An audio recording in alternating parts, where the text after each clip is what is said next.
आप देख रहे हैं श्री हरि कृपा आश्रम चैनल। संस्थापक स्वामी श्री हरि चैतन्य पुरी जी महाराज।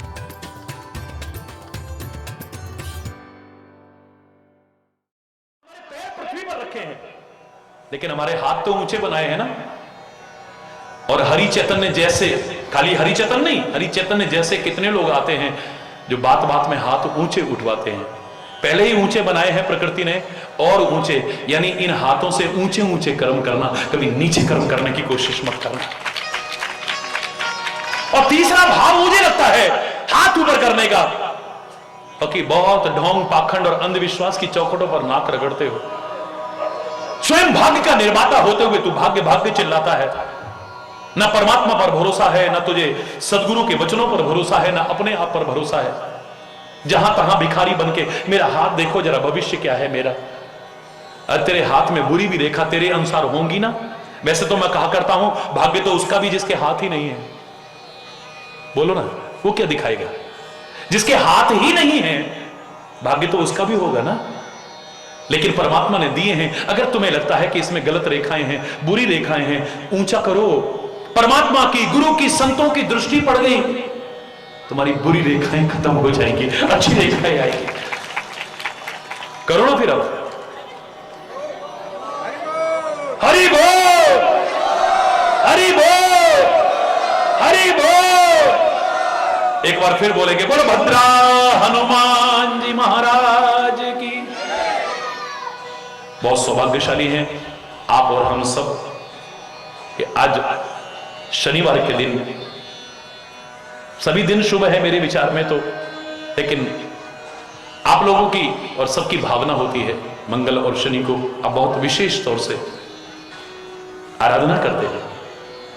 और आज ये प्रारंभ हुआ कार्यक्रम, कल का दिन आपको और मौका देगा।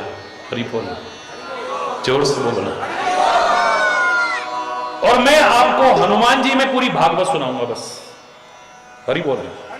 बहुत भागवत सुनी होंगी आपने, बड़ी कथाएं सुनी होंगी। अभिमान से नहीं कह रहा, मैं हनुमान जी के अंदर भागवत दिखाऊंगा आपको, पूरी की पूरी भागवत दिखाऊंगा।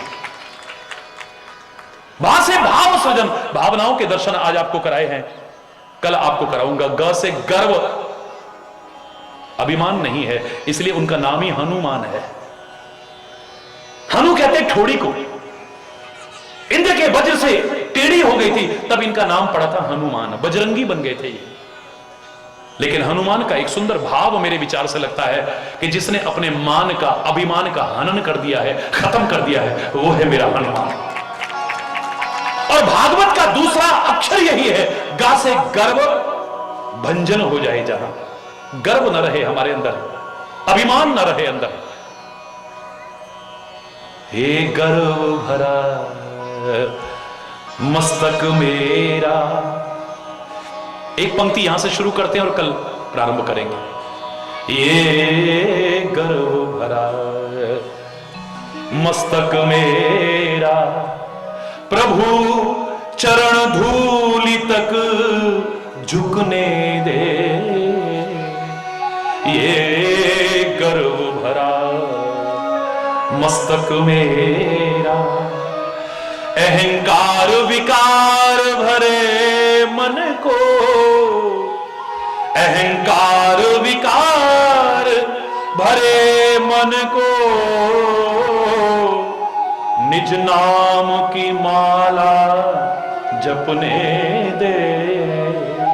ये गर्व भरा मस्तक मेरा, ये गर्व भरा मस्तक मेरा, प्रभु चरण धूल तक झुकने दे।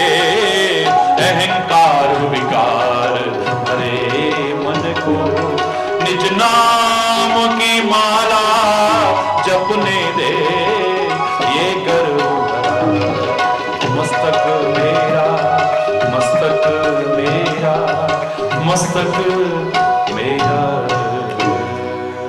है परमात्मा, ये जो गर्व से, अहंकार से, अभिमान से अकड़ा हुआ मस्तक है, अपने चरणों में झुक जाने दे, बस दारू हो जाएगा। इसी भाव के साथ कल आगे बढ़ेंगे। आज यहीं पर अगर कोई गलत शब्द निकला हो उसके लिए क्षमा चाहता हुआ समय अभाव के कारण अपनी वाणी को विराम दूंगा। एक बार चलते चलते फिर जोर से बोलेंगे, धर्म की अधर्म का, प्राणियों में विश्व का, गौ माता की, भारत माता की, गंगा माता की, संत समाज की, भारत की देवियों की, भक्त समाज की,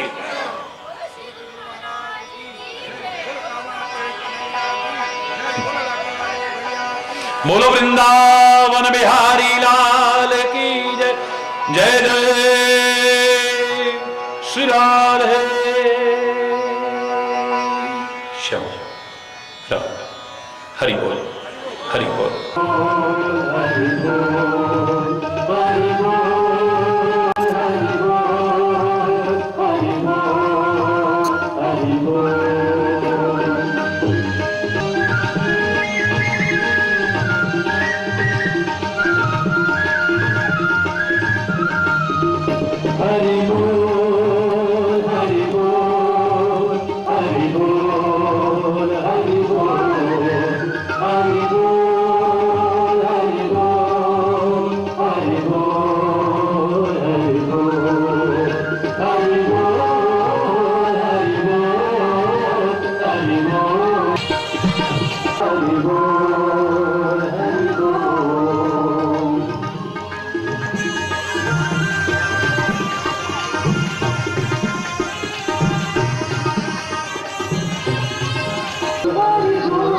श्री श्री 1008 स्वामी हरिचैतन्य महाप्रभु जी इनके कर कमलों द्वारा दीप प्रज्वलित हो रहा है।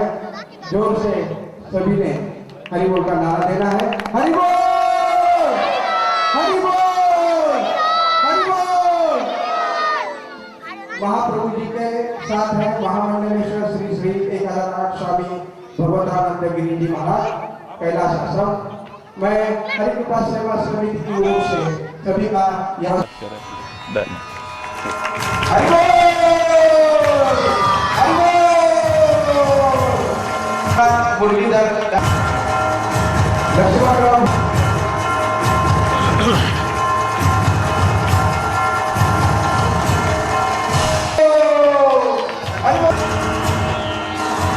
बस बस।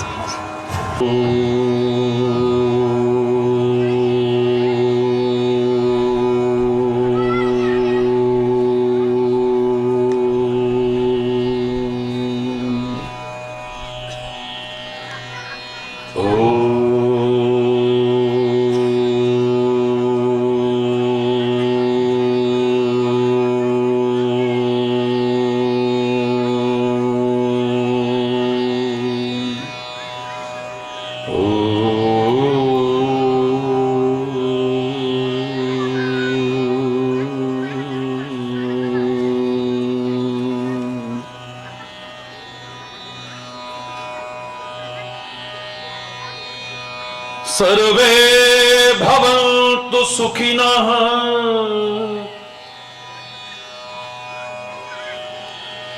सर्वे सन्तु निरामया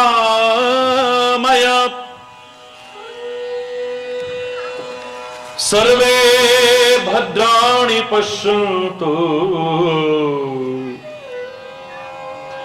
मा कश्चित् दुःखभाग् भवेत्। ओम शांति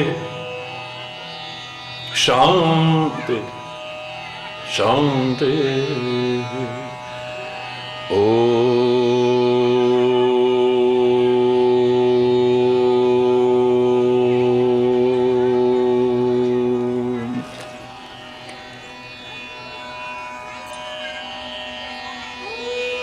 मनोजवम मारुततुल्य वेगं जितेन्द्रियं बुद्धिमतां वरिष्ठं वातात्मजं वानरयूथमुख्यं श्रीरामदूतं शरणं प्रपद्ये। ओम शांति शांति शांति।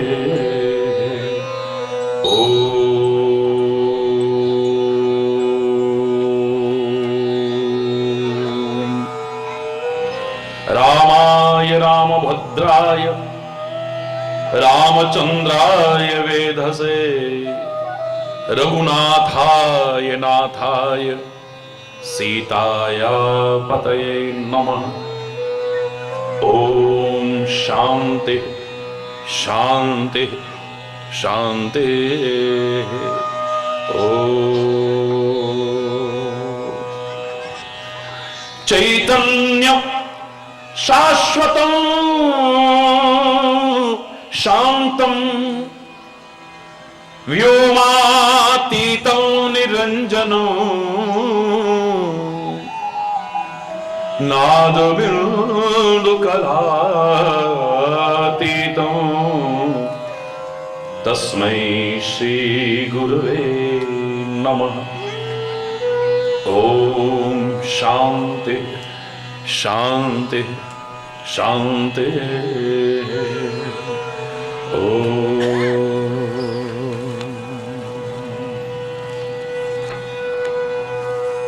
कल जहां विराम दिया था,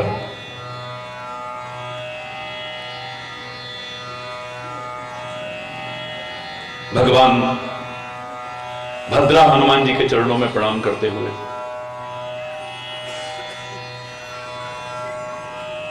कि हमारा जीवन भी अभिमान रहित हो जाए,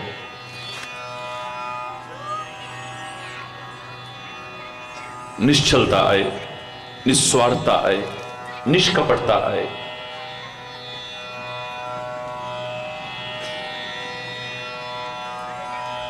जैसी हे प्रभु आपके जीवन में हमें देखने को मिलती है। अभिमान और भगवान का साथ नहीं हो सकता कभी भी, याद रखें। अभिमान और भगवान का साथ नहीं होगा कभी भी। और वैसे भी अकड़ तो मुर्दे की पहचान है। मुर्दा अकड़ता है, जीवित व्यक्ति नहीं अकड़ता है। जीवित व्यक्ति में यदि अकड़ आने लग जाए तो you should consult your doctor. Doctor की सलाह लीजिए आप। डॉक्टर साहब, गर्दन बहुत अकड़ गई, हमारी कमर अकड़ गई, हमारी उंगलियां अकड़ गई हैं, जकड़ गई। अकड़ और जकड़ की पकड़ में आदमी कभी सुखी रह ही नहीं सकता है। चैलेंज करके कह रहा हूं, कभी नहीं रह सकता है। तो हमने जहां विराम दिया था, प्रार्थना करते हुए,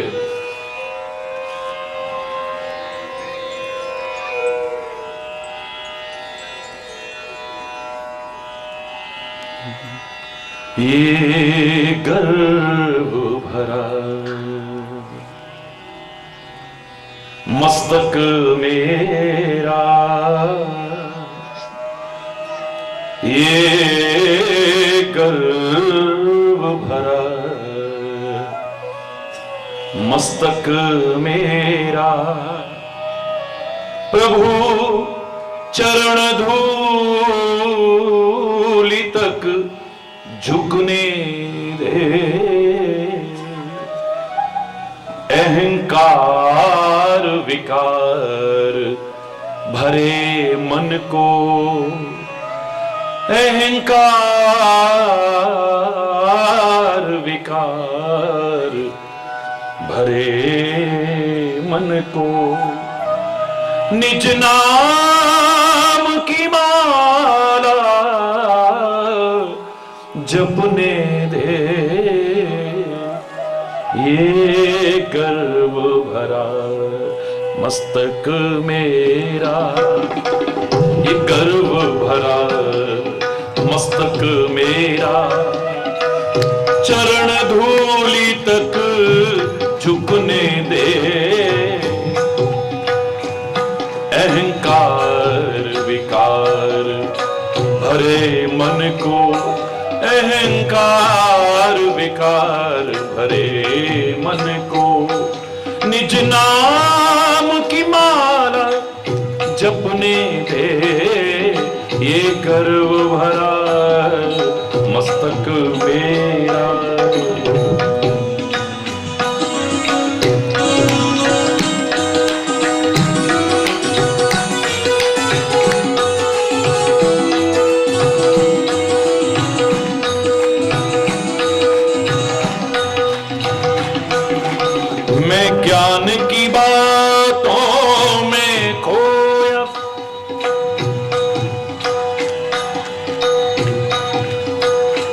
ज्ञान की बातों में खोया, कर्महीन बनकर सोया। आंख खुली तो मन रोया, जब आंख खुली तो मन रोया। जग सोए जाए मुझे जगने दे, ये गर्व भरा मस्तक मेरा, ये गर्व भरा मस्तक मेरा। प्रभु चरण धूलि तक झुकने दे, गर्व भरा मस्तक मेरा।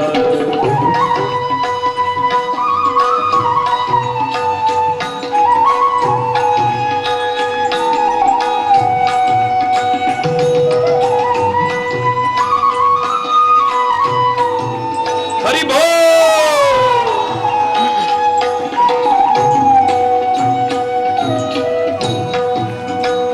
मन की मैल को धो न सका,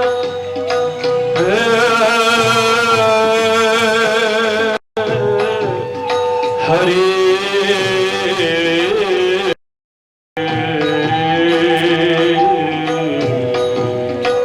मन के मैल को धो ना सका, ये जीवन तेरा हो ना सका, ये जीवन तेरा हो ना सका।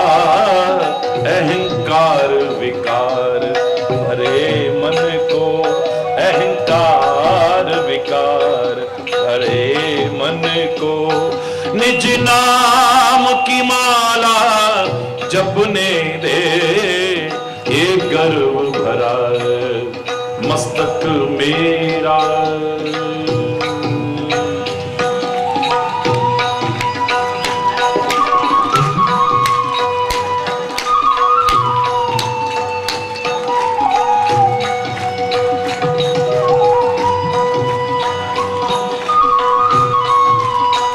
हरि बोल।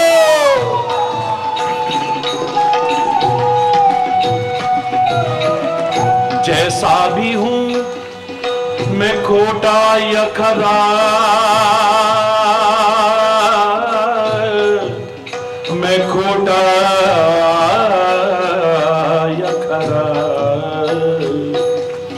जैसा भी हूं खोटा या खरा, निर्दोष शरण में आ तो गया, निर्दोष शरण में आ तो गया। एक बार ये कह दे खाली जा, एक बार कह दे खाली जा। ये प्रीति की रीति झलकने दे, ये गर्व भरा मस्तक मेरा, ये गर्व भरा मस्तक मेरा। प्रभु चरण धूलि तक झुकने दे, अहंकार विकार भरे मन को, अहंकार विकार भरे मन को।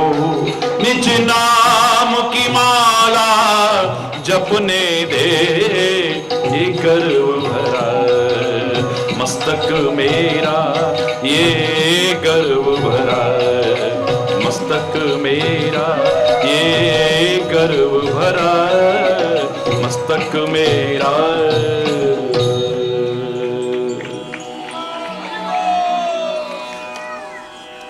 हरि बोल। जोर से बोल रहे और जोर से बोले रहे। बहुत सौभाग्यशाली है परमपिता परमात्मा की असीम अनुकंपा से ये सौभाग्यशाली क्षण हमें प्राप्त हो रहे हैं। प्रयास करो तो दुनिया में बाकी सब कुछ पा सकते हो आप। Nothing is impossible in this world, it may be difficult. मैंने कल भी कहा आपसे, अवगढ़ असु सत्य अशक्य नहीं कुछ भी। लेकिन ये सौभाग्यशाली क्षण उसकी कृपा के बिना नहीं मिल सकते हैं। याद है, संत के दर्शन, भक्त के दर्शन, सत्संग की प्राप्ति, ये उसकी कृपा के बिना हो ही नहीं सकती। जब द्रवे दीन दयालु तब साधु संगत पाइए। जब वो कृपा करता है तब संत की संगति मिलती है, वरना मिल ही नहीं सकती है। याद,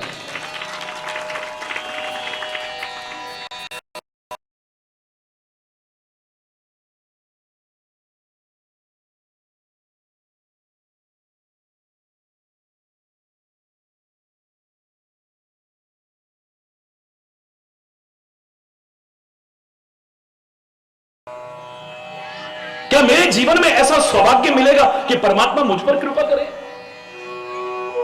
संत कई बार इशारे में ही बहुत कुछ कह देते हैं, और समझदार को इशारा काफी होता है। मूर्ख को तो चाहे थप्पड़ भी मारो तो कोई फायदा नहीं है। विभीषण इशारे को समझे।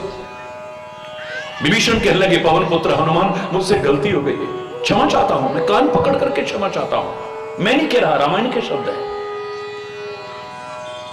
जो रघुवीर अनुग्रह कीन्हा, तो तुम मोहि दर्श हठ दीना। मैं कितना अज्ञानी हूं, मैं कितनी मूर्खता कर रहा हूं। भगवान कभी कृपा करेंगे, कृपा करेंगे, कृपा करेंगे। इस लंका जैसी अपवित्र नगरी में, हे पवन पुत्र हनुमान, तेरे जैसे भक्त के, तेरे जैसे संत के दर्शन उसकी कृपा के बिना मिल ही नहीं सकते। कृपा तो हो गई है उसकी। अगर उसने कृपा न की होती तो तू यहां आता जबरदस्ती मुझे दर्शन देने के लिए, हे पवन पुत्र हनुमान। अब मोहि भाव भरोस हनुमंता। एक बार कहा कृपा करेंगे, 2 बार कहा कृपा हो गई है। अब मोहि भाव भरोस हनुमंता, बिनु हरि कृपा मिलहि नहीं संता। हे हनुमान, अब मुझे पता लग गया है, उसकी कृपा के बिना संत दर्शन हो ही नहीं सकता है कभी। बिन सत्संग विवेक न होई, पर राम कृपा बिना सुलभ न सोई। उसकी कृपा के बिना संभव है ही नहीं है। उसकी कृपा के बिना आप यहां आ नहीं सकते। पहले मिलेगा नहीं, आ नहीं सकते। आप पास से निकल जाओगे, आप अंदर नहीं प्रवेश कर सकते। और अगर किसी वजह से प्रवेश कर भी गए तो आप सुन नहीं सकते हो, और सुन लिया तो विचार नहीं कर पाओगे, यहीं झाड़ के चले जाओगे। और अगर विचार किया भी तो जीवन के आचरण में नहीं ले पाएंगे, और जब तक जीवन के आचरण में न उतरा तो सब बेकार है। याद रखना, हम कोई भी मांगलिक कार्य प्रारंभ करते पहले मंगलाचरण करते हैं। मैंने भी प्रवचन प्रारंभ किया, पहले मंगलाचरण किया है। और मंगलाचरण का तात्पर्य मात्र श्लोक नहीं है। मंगलाचरण यानी मंगलमय आचरण भी हो जाए तब मंगलाचरण की पूर्णता होती है। याद रखना, उसकी कृपा से जो संत मिले हमें, उसकी कृपा से जो महापुरुष मिले हमें, उसकी कृपा से जो सद्गुरु मिले हमें, उनकी कृपा से जो सत्संग मिला, अब हमारा प्रयास भी कुछ होना चाहिए कि हमारे जीवन में जो परिवर्तन आना चाहिए वो परिवर्तन आए, दिखे। हमारे जीवन को देख करके, हमारे आचरण को देख करके, हमारे कर्मों को देख करके, हमारी सोच को देख करके, हमारे खान पान को देख करके, हमारी संगति को देख करके लगना चाहिए कि किसी भक्त से जुड़ा हुआ है, किसी संत से जुड़ा है, ये सत्संग से जुड़ा है, किसी गुरु की शरण में है, या परमात्मा का भक्त है, या धर्म का आचरण कर रहा है। पता लगना चाहिए। वांछित परिवर्तन ना आया तो फिर सब कुछ मिल करके भी कुछ नहीं मिला है। क्षमा चाहते हुए कहूंगा, अरे परमात्मा का तो नाम लेकर के दुख दूर हो जाते हैं, कष्ट दूर हो जाते हैं, विपत्तियां दूर हो जाती हैं। लेकिन पांडवों के तो साथ में रहे परमात्मा। पांडव भी भगवान श्री कृष्ण से बहुत प्रेम करते हैं, और भगवान श्री कृष्ण भी पांडवों से बहुत प्रेम करते हैं। तो फिर सारा जीवन क्यों संघर्ष में रहा, क्यों कष्टों में रहा, क्यों विपत्ति में रहा?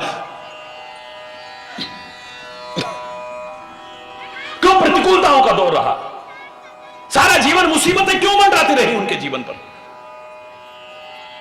भगवान का नाम लेकर के कष्ट दूर हो जाए और जिनके साथ में भगवान हो और वो कष्ट में जीवन जिए। हरि बोल रहा है, जोर से बोल रहा है। क्या वजह हो सकती है? अरे परमात्मा का संग तो मिला, चाहे अपने किन्हीं सत्कार्यों के कारण या उनकी कृपा के बल पर, लेकिन जीवन में जो परिवर्तन आना चाहिए था वो तो नहीं आया। क्या भगवान सिखाते हैं जुआ खेलो? पांडवों ने जुआ खेला, द्यूत क्रीड़ा की, जुआ खेला है उन्होंने। क्या भगवान ने सिखाया कि अपनी स्त्री तक को दांव पर लगा दो? अपनी स्त्री को भी दांव पर लगाया है। क्या भगवान सिखाते हैं कि किसी गिरते को देखो तो उसका मजाक उड़ाओ? द्रौपदी ने धोखा खा करके गिरते हुए दुर्योधन को देख करके कहा, अंधे की अंधी औलाद रही ना, भरे दरबार में मेरे पर प्रतिज्ञा की है उसने, आज जैसे भरे दरबार में तूने मुझे शर्मिंदा किया है ना, आने दे वो वक्त, मेरा नाम भी दुर्योधन नहीं, अगर भरे दरबार में तेरी इज्जत उतार के ना दिखाई तो।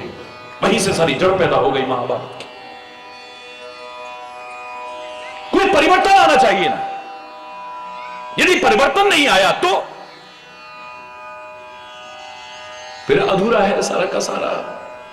मैंने कल आपसे कहा कि हमने श्री राम की स्तुति क्या की है? श्री रामाय रामभद्राय रामचंद्राय वेदसे। रामभद्राय, राम को भद्र कहते हैं,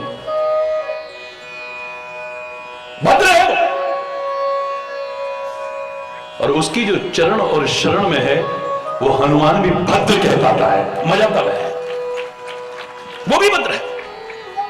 राम और हनुमान में कोई अंतर ही नहीं रह गया है, भरत और राम में कोई अंतर ही नहीं रह गया है।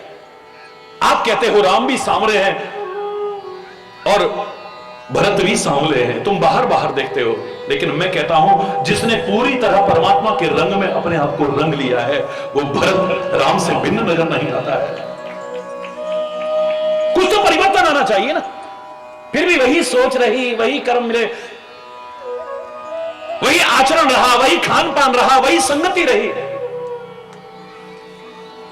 वांछित सुख और आनंद से वंचित रह जाओगे, याद रखना।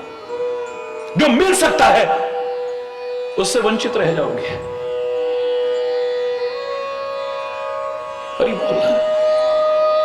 मैंने द्रौपदी को भी देखा, गलतियां उससे हुई, और इंसान कौन है जो एक बार गलती हो जाए तो बार बार ना करे? जो गलती कर सुधर जाए उसे इंसान कहते हैं, और जो गलती को ना दोहराए उसे इंसान कहते हैं। रिपीटेशन ना हो। जीवन में गलती होना स्वाभाविक है, जीव गलती का पुतला है, अक्सर हो ही जाती है, लेकिन इंसान वो है जो गलती करके सुधर जाए, और खाली सुधर ना जाए, फिर जीवन में उसको रिपीट ना करे, पुनरावृत्ति ना हो उसकी, बार बार दोहराए नहीं। जो मैं हमेशा कहा करता हूं, learn from past, think for future but live in present.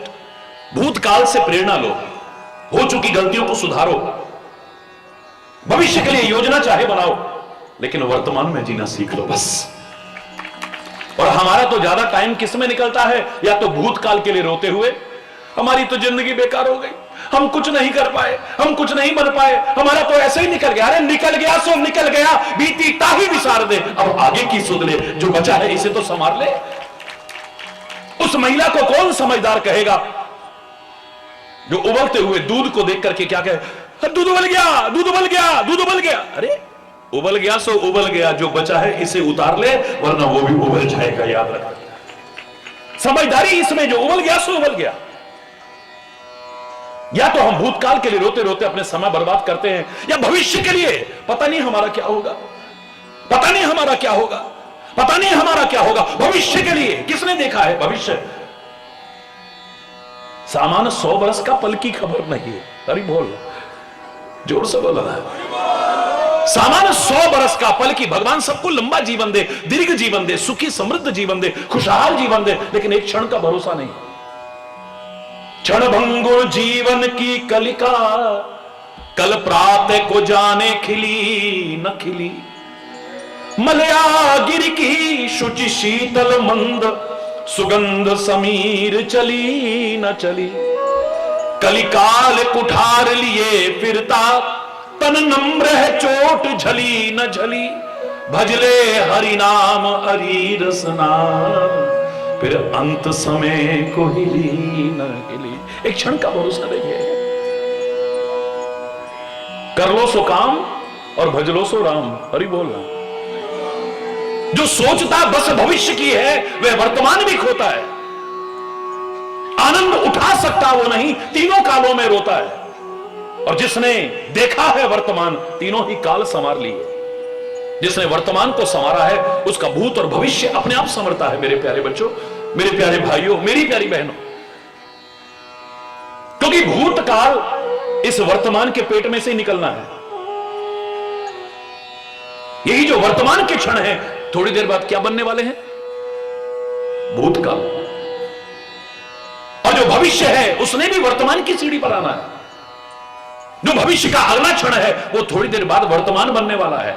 अगर मैं वर्तमान को संवारता जाऊं, संवारता जाऊं, संवारता जाऊं, मेरा भूत और भविष्य तो अपने आप संवर जाएगा। उसके लिए अलग से प्रयास करने की आवश्यकता नहीं है। भविष्य किसका उज्जवल होगा? जिसका वर्तमान अच्छा है। याद रखना, जिसका वर्तमान अच्छा नहीं है उसका भविष्य कदाचित भी उज्जवल हो ही नहीं सकता है। अरे बोलना, गलती हुई है, द्रौपदी से भी गलती हुई है, पांडवों से भी गलती हुई है, लेकिन उन्होंने फिर द्वारा नहीं की है। यही इंसानियत है। गलती का सबसे बड़ा प्रायश्चित नहीं कि शरीर को दंड दे दो। गलती का सबसे बड़ा प्रायश्चित ये नहीं कि आप आज भूखे रह जाओ। गलती का सबसे बड़ा प्रायश्चित ये नहीं है कि तीर्थ यात्रा कर लो, दान कर लो, व्रत कर लो, पुण्य कर लो। नहीं, गलती के ये प्रायश्चित हो सकते हैं। गलती का सबसे बड़ा प्रायश्चित ये है कि गलती को दोबारा न दोहराने का संकल्प ले लो। क्षमा हो जाएगी आपकी बड़ी से बड़ी गलती।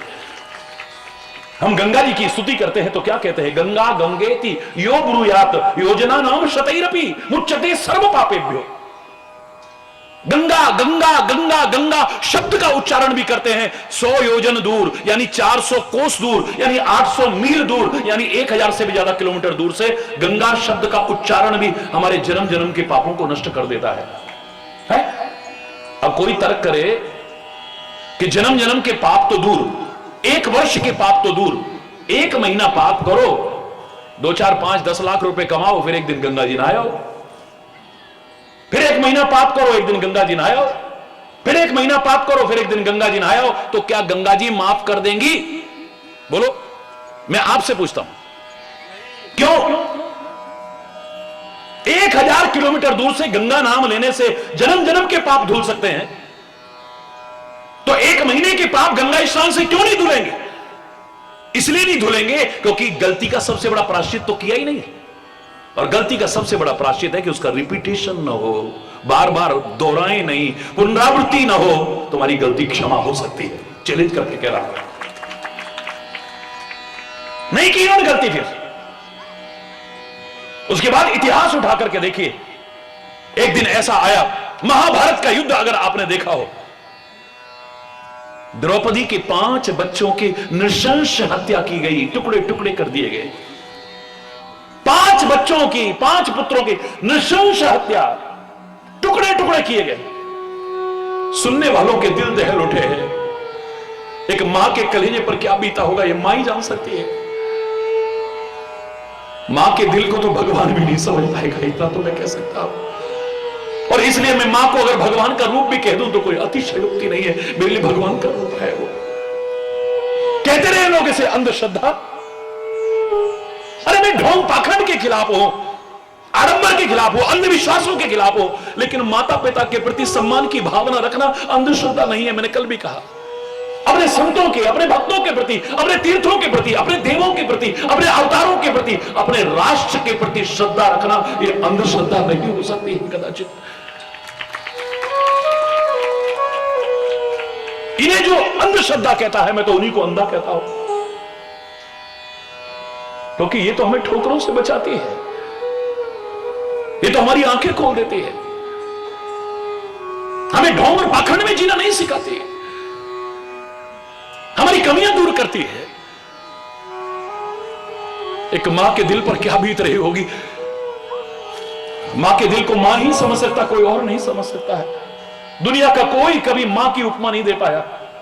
पूछा क्यों नहीं दे पाते हैं? क्योंकि मां की उपमा देने से उपमा यानी छोटी मां हो जाएगी, और मां का स्थान कम करने की हिम्मत तो भगवान भी नहीं कर सकता। बोलो श्री गुरुदेव भगवान की, बोलो कामा के कन्हैया हरि बोल। की, बोलो लाठी वाले भैया की। कितना गरिमापूर्ण, और मेरे भारत की तो संस्कृति ही मातृ प्रधान संस्कृति है। वंदे मातरम सुजला सुफला मलयज शीतला शस्य श्यामला मातरम वंदे मातरम वंदे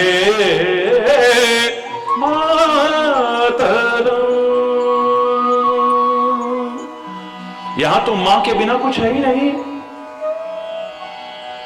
मेरा शरीर बेकार है यदि इसमें भी आत्मा ना हो तो। ध्यान देना, मेरा शरीर बेकार है, ये सड़ने लगेगा, गलने लगेगा, जिसके ऊपर देख करके दुनिया मर रही है। ये तभी तक इतना अच्छा लग रहा है, आकर्षक लग रहा है, मनमोहक लग रहा है, सुंदर लग रहा है, जब तक इसमें आत्मा है। ये मां के बिना तो ये भी बेकार है। ये संसार जल जाता, राख हो जाता ये संसार। संत न होते जगत में तो जल मरता संसार। हमें राह दिखाने वाले वो महात्मा यदि ना होते ना, वो भी मां है, महात्मा। मां शब्द के बिना वो भी अधूरा है। और जिसको हम सबसे ऊपर कहते हैं उसे भी परमात्मा कहते हैं, उसमें भी मां शब्द के बिना तो कुछ भी नहीं। महाराज जी तो सबके हैं, सब महाराज जी के हैं। ऐसी कौन सी जगह है जो मेरी नहीं है और मैं जहां का नहीं हूं, लेकिन आप लोग कहते हो कहां मां, वहां भी मां शब्द है। मां के बिना तो महाराज जी के नाम के साथ जो जयघोष करते हैं वो भी अधूरा रह जाएगा। मेरा कन्हैया जो सृष्टि का पालन करता है, विश्वंबर है, जो वो थोड़े से माखन का चोर नहीं है, माखन का भूखा नहीं है। हमारे शास्त्रों ने कहा माखन चोर कहो, चित्त चोर कहो, लेकिन वास्तविक परिभाषा करोगे तो अनेक जन्मार्जित पाप चोरम चोराग्रगण्यम सिरसा नमामि चोराग्रगण्यम वचसा। हम तो चोर नहीं, चोरों का सरदार मानते हैं उसे, लेकिन चुरा लेता है जो हमारे पाप, हमारे दुख, हमारी विपदाएं, सारी मुसीबतें हरण कर लेता है। ऐसे हरि को हम बार बार प्रणाम करते हैं। बोलो श्री गुरुदेव भगवान की। जिसने हरि हमारी समस्त विपदाओं, जिसने हरि मुसीबतें, उस हरि को प्रणाम करते हैं, उस परमात्मा को प्रणाम करते हैं। उसमें भी परमात्मा में मां आता है। हमने परमात्मा से कोई भी संबंध बनाया हो, दुनिया भर के संबंध बनाए हो, लेकिन पहला संबंध हम मां का ही बनाते हैं। त्वमेव माता, दूसरा बना ही नहीं सकते आप, क्योंकि मां का स्थान कभी भी कम करने की सामर्थ्य भगवान की भी नहीं हो सकती है। भगवान भी अवतार लेकर के आए, चाहे प्रकट हो, लेकिन किसी को मां कहलाने का गौरव प्रदान करते हैं। और याद रखना, अपने माता पिता का कर्जा आप लाख जन्म लेकर के ऋण कभी चुका नहीं सकते हो। कभी इनका दिल दुखाना मत। मैं तो हमेशा कहा करता हूं, बचपन में तुमने कितना गीला किया है अपनी मां को, कितना गीला किया है, लेकिन अब बुढ़ापे में दुख से उनकी आंखों को कभी गीला मत करना, याद रखना। उसके मुंह पर भी तुमने गंदगी की तो गौरव का अनुभव किया उस मां ने। उसकी गोद में भी गंदगी की, तुमको भी पवित्र किया और अपने आप साफ किया है, और कभी भी परेशान नहीं हुई।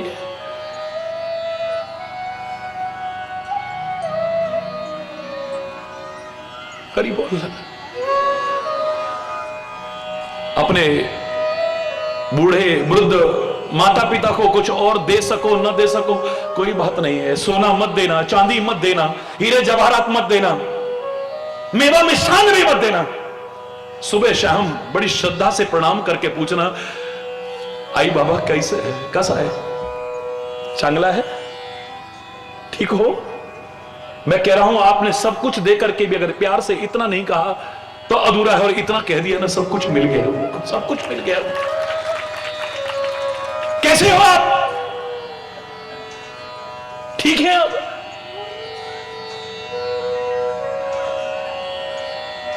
इन्होंने तुम्हें पैदा होते ही अनाथालय में नहीं भेजा ना, भूखे रह रह करके तुम्हारा पेट भरा है, मेहनत कर करके तुम्हारा पेट भरा है, तो आज बुढ़ापे में इनको वृद्ध आश्रम में क्यों भेजते हो? क्यों? अगर ये पैदा होते तुम्हें अनाथालय में भेजते तब तुम्हारा हक बनता था। कमाल है, बड़ा आश्चर्य होता है कि एक मां के पेट में 6 बच्चों के लिए जगह हो सकती है। कैसा पोट होगा वो है? 6 बच्चे मैंने देखे, एक मां के गर्भ से 6 बच्चे पैदा हुए, अंदर 6 बच्चों के लिए जगह है, लेकिन 6 कोठियों में अपनी मां के लिए जगह नहीं है, पिता के लिए जगह नहीं है। बाहर लिखा है मातृ छाया पितृ छाया, मकान के बाहर मातृ छाया पितृ छाया, लेकिन उनकी छाया भी नहीं पड़ने देते हैं वहां। हरि बोल। मैं कहता हूं कुछ और ना सीख सको ना, इतना सीख लो, भगवान आपको लंबी उम्र दे, लंबी आयु दे, दीर्घ आयु। कभी आप भी वृद्ध होंगे, जब आप बूढ़े होंगे ना, आपकी औलाद आपका तिरस्कार करेगी, अपमान करेगी, तो तुम्हें कैसा लगेगा? तुम्हारी आज्ञा पालन न करेगी, कैसा लगेगा तुम्हें? अगर तुम्हें अच्छा नहीं लगेगा तो तुम्हारे माता पिता को भी अच्छा नहीं लगेगा। याद मैं तो कहता हूं, हमारे शास्त्रों ने कहा, आधी पंक्ति में सिखाया, आत्मनः प्रतिकूलानि। अपनी आत्मा को जो प्रतिकूल लगता हो वो व्यवहार कभी भी औरों से करने की कोशिश मत करो। बस इतना भी सीखना काफी है। जो अपनी आत्मा को प्रतिकूल लगता हो व्यवहार कभी मत करना। आपका कोई अपमान करे कैसा लगेगा? बोलो ना, आपका कोई अपमान करे कैसा लगेगा? तो आप किसी का अपमान क्यों करते हो? फिर आपको कोई गाली दे कैसा लगेगा? आपसे कोई अकड़ की बात करे कैसा लगेगा तुम्हें? आप क्यों करते हो? आप स्पष्टवादी बनकर के जला कटा सुना देते हो, आपको कोई सुनाने लगे तो कैसा लगेगा? आपकी बेटी ससुराल में अगर दुखी हो तो कैसा लगेगा? तो किसी की बेटी जो तुम्हारे घर में बहू बन करके आई है उसको क्यों सताते हो? बस इतना ही कहूंगा। जो व्यवहार तुम्हें अपने लिए अच्छा नहीं लगता है, तुम्हारे साथ कोई ऐसा करे कैसा लगेगा? कुछ ही मामले में भी देख लेना आप। मैंने भारत की पदयात्रा की है 23,000 किलोमीटर की, 2.25 वर्ष तक पैदल चला हूं ईश्वर की कृपा से। हिमालय की चोटियों तक गया हूं, 22,500 फीट की हाइट तक तो मैं रहा हूं। बहुत कुछ मिला मुझे। एक अपना प्रैक्टिकल उदाहरण मैंने सुनाया था, याद करो। हिमालय में चल रहे थे हम लोग, बहुत सीधी चढ़ाई थी, बहुत लोग साथ में थे। महाराज जी प्लीज थोड़ी देर बैठ जाइए। साथ में सबकी भावनाओं का सम्मान करना चाहिए, चाहे परिवार में हो, चाहे ऑफिस में हो, चाहे कहीं पर भी हो, एक दूसरे की भावनाओं का सम्मान करना चाहिए। कमजोर से कमजोर कड़ी भी अपना महत्व रखती है। कमजोर से कमजोर कड़ी भी टूट गई तो आपकी चेन बेकार हो जाएगी, इतना याद रखना। चेन बेकार। बैठाया उनको बड़े प्यार से, मैंने कहा बैठो। सबने प्रणाम किया, थोड़ा थोड़ा प्रसाद वितरण किया, थोड़ा थोड़ा जल सबने पिया। उसके बाद प्रार्थना की सभी ने मिलकर के, महाराज जी वो प्रसाद भी दो ना। इशारा था कि कुछ सुनाइए।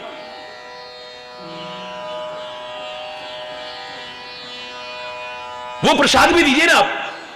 तो रोज कुछ ना कुछ सुनाता था। असली प्रसाद संत का वही हो सकता है, गुरु का वही हो सकता है। खाली सेब संतरे केला बना, इनका भी महत्व है, उनके छुए स्पर्श किए आशीर्वाद है, लेकिन असली उनका प्रसाद तो क्या है? जो उनके मुखारबिंद से वाणी निकल रही है, आपके लिए वही प्रसाद है।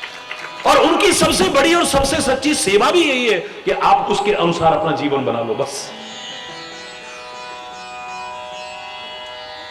महाराज जी को सुनाइए ना प्लीज। उस दिन पता नहीं मेरा मन नहीं किया, सच्ची घटना है ये, मैंने अपनी पदयात्रा की पुस्तक में भी उल्लेख किया है इसका, रोज सुनाता था। आज पता नहीं क्या हुआ, बस मैंने जोर से बोला राम। क्या बोला? जोर से बोलो, और जोर से बोलो, सारे मिलकर के बोलो। मैंने एक बार राम जोर से बोला तो पहाड़ों में, जहां घाटी में थे हम, तो आप भी अगर कभी गए हो तो आपको जानकारी होगी, जहां चारों ओर से पहाड़ घिरे होते, घाटी होती है जो, उसमें आवाज इको होती है, गूंजती है। मैंने एक बार कहा राम, 4 बार आवाज आती है राम राम राम राम। महाराज जी प्लीज कुछ सुनाइए ना। मैंने कुछ नहीं सुनाया। मैंने एक बार फिर जोर से बोला तेरा भला हो। क्या हो कहा? तेरा भला हो। मैंने एक बार कहा तेरा भला हो, 4 बार आवाज आती है तेरा भला हो, तेरा भला हो, तेरा भला हो। महाराज जी प्लीज कुछ सिखाइए ना, कुछ समझाइए ना। अरे और क्या सिखाऊं, तुम्हें समझ में नहीं आया? एक इंसान तो क्या, बर्फ और पत्थर की चट्टान से भी जैसा मैं व्यवहार कर रहा हूं 4 बार लौटा करके दे रही है, तो तुम इंसानों से प्रतिकूल व्यवहार की कामना कैसे करते हो? मैंने अगर इन पहाड़ों और चट्टानों से भी कहा होता, पत्थर और बर्फ की चट्टानों से भी कहा होता कि तेरा बुरा हो, तो ये क्या कहती? ना ना तेरा तो भला हो, ना ना तेरा तो भला। कभी नहीं कहती है। जब एक बर्फ और पत्थर की चट्टान से भी हम जैसा व्यवहार कर रहे हैं 4 बार लौटा करके दे रहा है। ये तो संत की विशेषता हो सकती है। आप उसका अपमान करें फिर भी वो सत्कार करे, आप उसका बुरा चाहें, बुरा करें तो भी आपका भला चाहे और भला करे, वो संत ही हो सकता है, कोई और नहीं हो सकता। बाकी तो सामान्यता आप जैसा करोगे आपको वैसा ही मिलेगा। अरे बोल, जोर से बोल। तो मैं बता रहा था परिवर्तन ना आया तो बेकार है। वहां देखा द्रौपदी के सामने जब सूचना आई है, उसके हृदय की मेरी हिम्मत नहीं है जो मैं वर्णन कर सकूं। मां को मां ही समझ सकती है, कोई और नहीं। हमसे कोई कहे यहां आकर के क्या मिलता है, अरे तू आके देखना। भगवान का नाम लेकर के क्या मिलता है, अरे लेके देखना, क्या बताएं तेरे को। हम भी पढ़े लिखे हैं, कोई मूर्ख तो हम भी नहीं है। अभिमान से नहीं कह रहे, तेरे को समझाने के लिए कह रहे, उच्च शिक्षा हमने भी ली है, हायर एजुकेशन ली है, तो पागल तो हम भी नहीं है जो ऐसे ही लिए जा रहे हैं। क्या मिलता है ये तो लेके देखना। इस देश के लिए बलिदान देकर के क्या मिलता है ये तो वीर अमर शहीद जान सकते हैं। तू क्या समझेगा इस बात को? एक भौरे को कमल के उन पत्तों में, कमल की पंखुड़ियों में अपनी जान देकर के क्या मिलता है ये तो भौरा जान सकता है। एक पतंगे को दीपक की लौ पर जल करके मर मिट करके क्या मिलता है ये तो पतंगा जान सकता है, तुम नहीं जान सकते हो। माता पिता के लिए समर्पित भाव रह करके क्या मिलता है ये तो श्रवण कुमारी ही जैसे लोग समझ सकते हैं, दूसरा कौन समझेगा?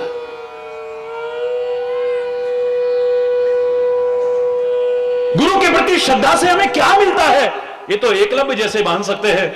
चाहे गुरु सामने स्वीकार करे ना करे, लेकिन मेरे मन की श्रद्धा अगर है, आस्था अगर है, तो मैं मूर्ति जिसको लोग कहते हैं वो बना करके भी वो पालूं जो उनके साथ रह करके भी लोग नहीं पा सकते। क्या मिलता है ये तो करके देखना। तो समाज सेवा करके क्या मिलता है ये तो समाज सेवा करने वाला समझ सकता है ना। अरे बोलना, जोर से बोल रहा है। इस राष्ट्र के लिए अपना जीवन समर्पित करके, समाज के लिए जीवन समर्पित करके क्या मिलता है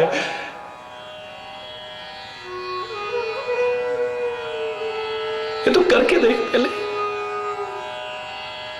थोड़ा निकलना, आगे बढ़ तो सही जरा। तेरे तो मस्तिष्क के पट भी बंद है, तेरे तो हृदय के कपाट भी बंद है, कुछ समझने को तैयार नहीं है और तू कहता क्या मिलेगा। हां, शराब पी करके कभी नहीं कहा तूने क्या मिलता है।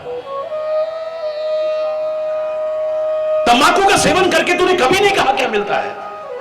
जुआ खेल करके कभी नहीं कहा क्या मिलता है। कुकर्म करके कभी नहीं कहा क्या। तब कोई प्रश्न नहीं होता। अगर तब तेरे मन में भी प्रश्न आता, किसी से ना पूछता, तेरी जिंदगी संवर जाती, बच जाता विकारों से, गंदे व्यसनों से बच जाता था। तब नहीं पूछता है क्या मिलता है। हरि बोल।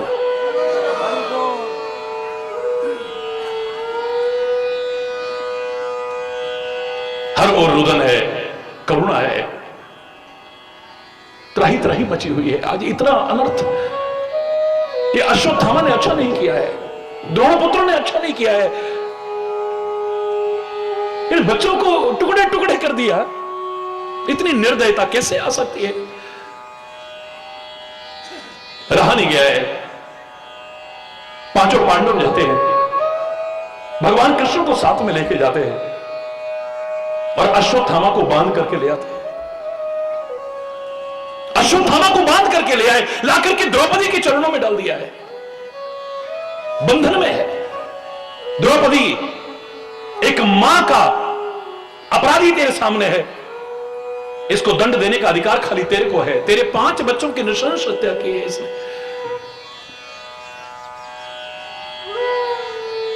तेरे मन में जो आई ये बिल्कुल असहाय बनकर के तेरे चरणों में पड़ा हुआ है, तो जो दंड देना चाहे दे दे। लेकिन देखो, गलती कर सुधर जाए उसे इंसान कहते हैं। परमात्मा का साथ नजर आए, गुरुओं का साथ नजर आए, धर्म का साथ नजर आए, तब पता लगे ना कुछ।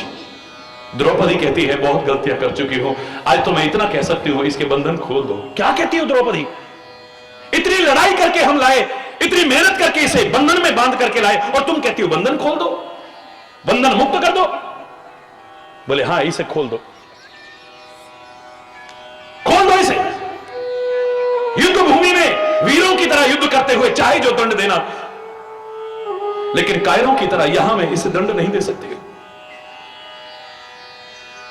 क्यों नहीं मारना चाहती हो? क्यों दंड नहीं देना चाहती हो? बोले क्योंकि मैं मां हूं। मां का दिल क्या होता है मैं अच्छी तरह जानती हूं। मेरे अपने बच्चों की हत्या होने पर मुझे कैसा लगा मैं जानती हूं, इसलिए मैं और किसी मां को भी उस दर्द से गुजरने को तैयार नहीं करूंगी। ये परिवर्तन ना आया तो बेकार है। एक बच्चा हो चाहे बड़ा, ऐसा नहीं कि अवस्था बचपन से। हमारे हनुमान जी ने तो क्या सिखाया? बाल समय रवि भक्ष लियो, तब तीन लोक भयो अंधियारो।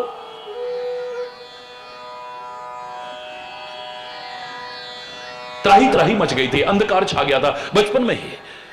छोटी सी अवस्था में सूर्य को निगल लिया। और मैंने कल आपसे कहा था, मुझे लगता है, मेरा इस पर कोई संदेह नहीं है कि उन्होंने सूर्य को भी निगला, भगवान है वो। लेकिन मुझे अपने लिए, शिक्षा के लिए लगता है कि ज्ञानार्जन के लिए कोई उम्र का तकाजा नहीं है। एक छोटा सा बच्चा भी ज्ञान सीख सकता है। सूर्य को अंदर निगल करके ले जाना यानी अंदर प्रकाश करना। ये सूर्य तो बाहर ही प्रकाश कर सकता है ना, ये चंद्र बाहर ही प्रकाश कर सकता है, अग्नि बाहर प्रकाश कर सकती है, दीपक बाहर प्रकाश कर सकता है, लेकिन अंतर में तो संतवाणी प्रकाश कर सकती है। ज्ञान का उजाला हो सकता है, सारा तमस मिट सकता है। अंदर का तमस मिटाने के लिए तो ज्ञान की आवश्यकता है।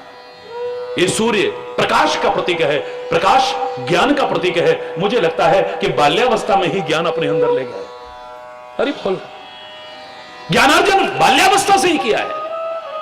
ज्ञानी नाम अग्रगण्यम अतुलित बलधामम हेम शैलाबुदेयम धनुज बन कृशानुम ज्ञानी नाम अग्रगण्यम। ज्ञानी नाम अग्रगण्य है। बाल्यावस्था से ही ध्यान, और कहीं नहीं है। आपको लग रहा है खेल में, कूद में, फलाने में, ये तो हमको सिखाने के लिए है। परमात्मा जो सब कर रहे हैं उनको करने की आवश्यकता नहीं है।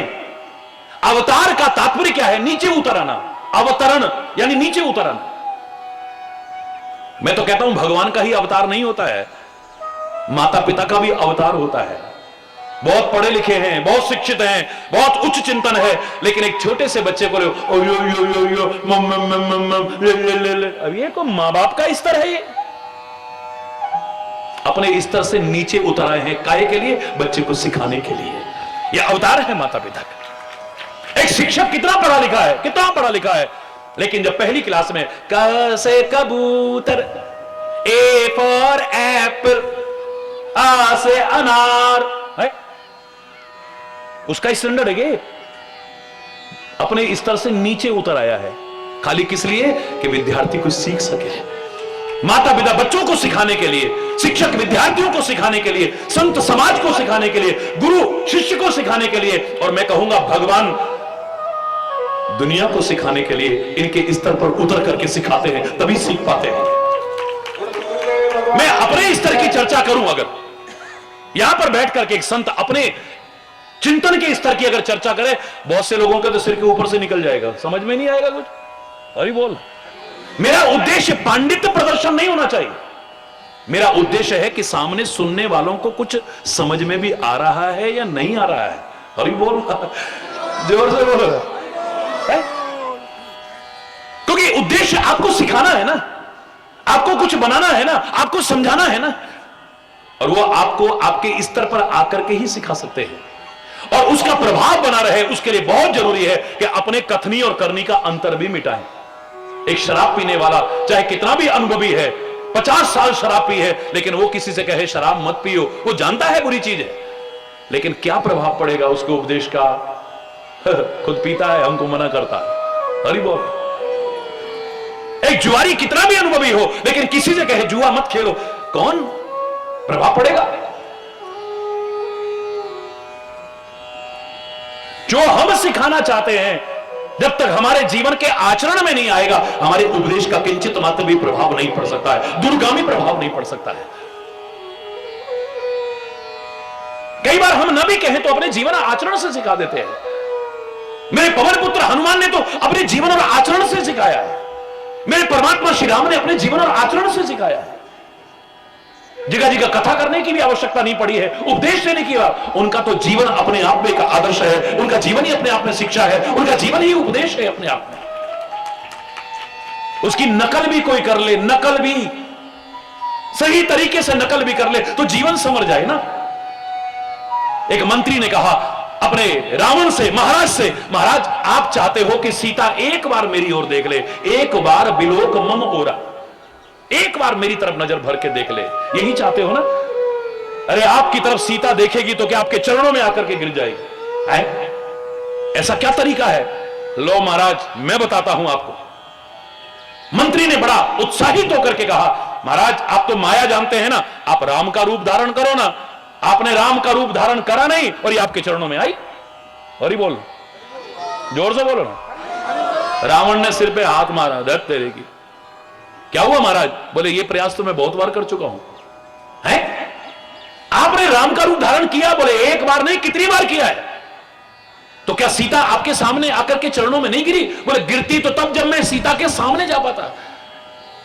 मेरे चलने में, बोलने में, देखने में, व्यवहार में कहीं भी पता नहीं लगना चाहिए कि मैं नकली राम हूं। असली राम की नकल करते करते करते करते करते उसके चरित्र में इतना खो गया, मुझे अपने ऊपर ही शर्म आने लगी, मैं सीता के सामने नहीं जा पाया था। इतिहास कहता है इनकी तो नकल भी कर ले तो जिंदगी संवर जाए, खाली अधूरी नकल नहीं। क्योंकि हम क्यों नहीं सीख पाते हैं? क्योंकि अधूरा जानते हैं। A little knowledge is always dangerous, नीम हकीम खतरे जान। ये अधूरा ज्ञान बड़ा खतरनाक होता है। हम भगवान कृष्ण के बारे में शंकाएं क्यों करते हैं? क्योंकि अधूरा जानते हैं। हमें उसका कंकड़ी मारना याद है, लेकिन गोवर्धन पर्वत उठाना भूल जाते हैं। उसकी चंचलता बहुत याद है हमें, लेकिन भरे दरबार में शिशुपाल की 100 गालियां सुनी धैर्यपूर्वक, इसे भूल जाते हैं। मक्खन चुरा चुरा करके अपना पेट भरा, ग्वाल बालों का पेट भरा, यह हमें बहुत याद है। लेकिन एक कण द्रौपदी के पात्र में से खा करके 10,000 शिष्यों सहित दुर्वासा ऋषि का पेट भी भरा था, इसे भूल जाते हैं।